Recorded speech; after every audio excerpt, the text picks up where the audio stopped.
Salam berjumpa kembali Bapak Ibu Saudara-saudari yang terkasih. Pada kesempatan ini saya mengajak kita kembali lagi untuk mempersiapkan sedikit waktu mendengarkan sabda Tuhan yang kita ambil dari Penginjil Yohanes bab 16 ayat 29 sampai 33. Kata murid-muridnya, "Lihat, sekarang engkau terus terang berkata-kata dan engkau tidak memakai kiasan. Sekarang kami tahu bahwa engkau mengetahui segala sesuatu dan tidak perlu orang bertanya kepadamu. Karena itu kami percaya bahwa engkau datang dari Allah." Jawab Yesus kepada mereka, "Percayakah kamu sekarang? Lihat, saatnya datang, bahkan sudah datang, bahwa kamu dicerai-beraikan masing-masing ke tempatnya sendiri, dan kamu meninggalkan aku seorang diri. Namun aku tidak seorang diri, sebab Bapa menyertai aku. Semuanya itu kukatakan kepadamu, supaya kamu beroleh damai sejahtera dalam aku. Dalam dunia kamu menderita penganiayaan, tetapi kuatkanlah hatimu, aku telah mengalahkan dunia." Demikianlah sabda Tuhan, terpujilah Kristus. Teman-teman sekalian, Bapak Ibu Saudara-saudari yang terkasih, Penginjil Yohanes yang kita dengarkan tadi mengisahkan kelanjutan dari kisah bacaan sebelumnya. Bacaan-bacaan sebelumnya Penginjil Yohanes mengisahkan bagaimana Yesus yang berbicara tentang keberadaan para murid, relasi persatuan antara dirinya dengan Bapa dan Bapa Yesus sendiri dengan orang yang percaya atau pengikutnya. Dan juga Yesus yang memberitakan atau mengajarkan bagaimana Bapa itu sekarang tidak jauh, tetapi sudah dekat atau bahkan ada di antara mereka karena mereka percaya kepada Yesus, percaya dan mengasihi Dia serta mentaati perintah-perintahnya. Dan Yesus pun mengatakan hal-hal seperti itu tidak lagi melalui kiasan ya, tetapi berterus terang. Itu tadi alasannya, karena mereka sudah percaya teguh kepada Yesus ya.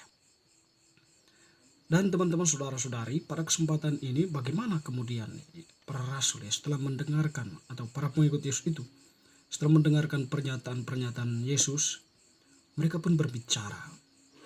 Mereka menyampaikan kata-kata mereka dan semacam pengakuan mereka terhadap keberadaan Yesus.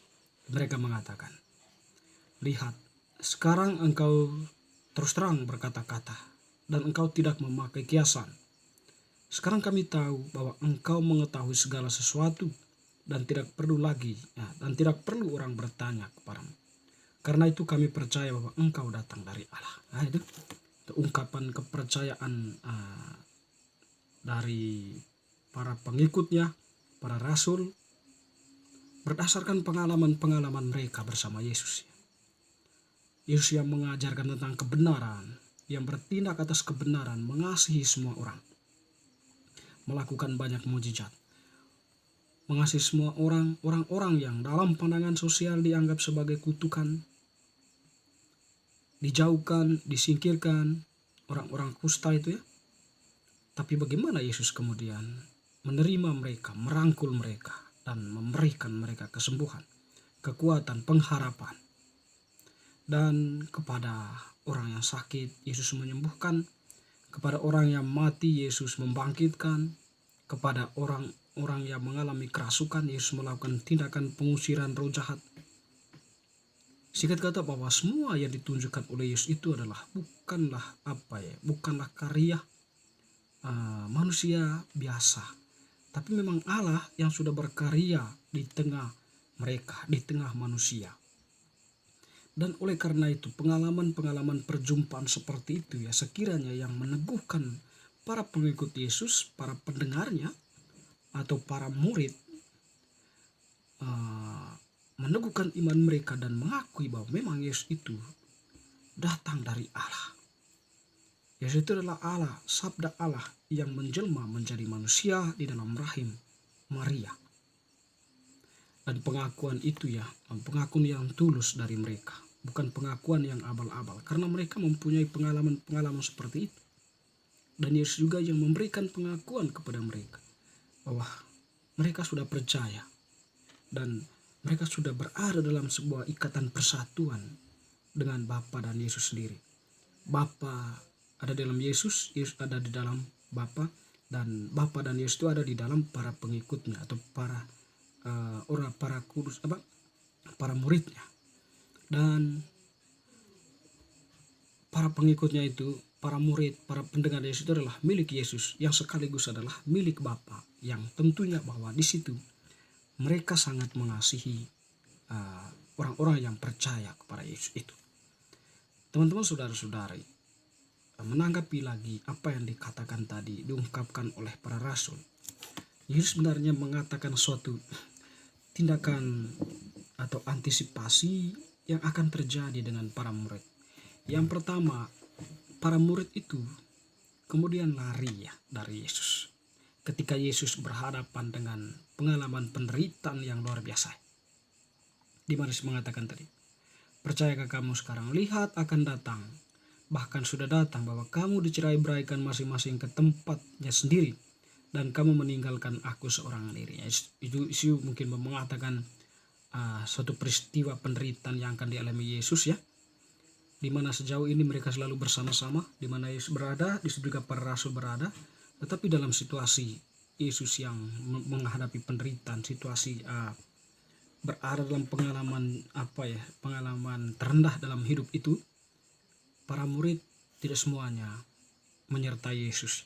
Mereka berada dalam ketakutan. Takutnya mereka ditangkap, takutnya mereka juga disiksa, disalibkan dan sebagainya. Yohanes di sana yang tampil ya, yang setia sampai di bawah kaki salib Yesus. Jadi sebenarnya Yesus mengungkapkan suatu fakta yang akan terjadi. Tetapi fakta itu bukan sebuah pijakan bagi mereka untuk kemudian bertanya-tanya tentang keberadaan Yesus sebagai orang yang lemah ya. Yesus itu adalah ternyata membohongi mereka, bukan. Tetapi sebuah pengalaman pijakan di mana dari pengalaman-pengalaman itu ya, atau pengalaman pelarian mereka itu menjadi kekuatan bagi mereka kemudian untuk mewartakan Yesus. Apalagi diperteguh dengan peristiwa-peristiwa penampakan yang dialami oleh para murid ya. Yesus yang menampakkan diri kepada mereka. Jadi itu semua adalah pengalaman yang meneguhkan mereka, sehingga mereka pun semakin percaya dan teguh. Baik sebelum Yesus mati ya, dan sesudah Yesus itu meninggalkan dunia ini dan mengalami kebangkitan. Teman-teman, saudara-saudari yang terkasih, antisipasi yang disampaikan Yesus kemudian adalah, semuanya itu kukatakan kepadamu supaya kamu beroleh damai sejahtera dalam aku. Dalam dunia kamu menderita penganiayaan, tetapi kuatkanlah hatimu, aku telah mengalahkan dunia. Artinya apa? Yesus kemudian mengutus mereka ya. Setelah mereka menerima Roh Kudus, Pentakosta itu ya, diutus oleh Yesus sepenuhnya mewartakan Yesus yang bangkit. Yesus yang adalah Tuhan dan telah bangkit ya. Nah, di situ tentu mereka kan berhadapan dengan pengalaman-pengalaman di mana mereka dihadang, ditolak, bahkan konsep mereka pun, pikiran mereka tentang Yesus pun ditentang dan sebagainya. Tapi dan bahkan mereka itu ya diserang, disiksa, kemudian dituduh dan sebagainya ya, yang memang menghantam atau menghalangi perjalanan para murid untuk mewartakan Yesus yang bangkit.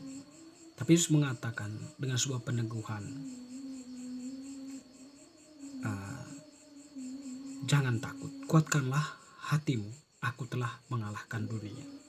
Artinya di sini bahwa Roh Kudus yang diutus oleh Yesus itu menyertai mereka sampai akhir zaman, menyertai mereka dalam setiap usaha mereka mewartakan iman itu ya, mewartakan Yesus yang bangkit. Teman-teman, saudara-saudari, kita belajar di sini ya, bagaimana memang Tuhan juga mau mengajarkan kita ya, kita yang percaya harus percaya sungguh-sungguh, bukan percaya setengah-setengah atau suam-suam kuku ya. Percaya bahwa itu adalah Tuhan. Oleh karena itu ya, kita mengasihi Dia, mendengarkan perintahnya dan melakukannya dalam kehidupan. Jadi itu yang penting bagi kita, sehingga kita percaya bukan karena mengikuti tradisi, bukan karena mengikuti orang tua, bukan karena mengikuti kelompok dan sebagainya, tapi ada sebuah kesadaran dari dalam diri kita bahwa Yesus itu adalah Tuhan yang menyelamatkan hidup saya, hidup kita semua. Teman-teman saudara-saudari, semoga bacaan hari ini semakin meneguhkan iman kita. Amin.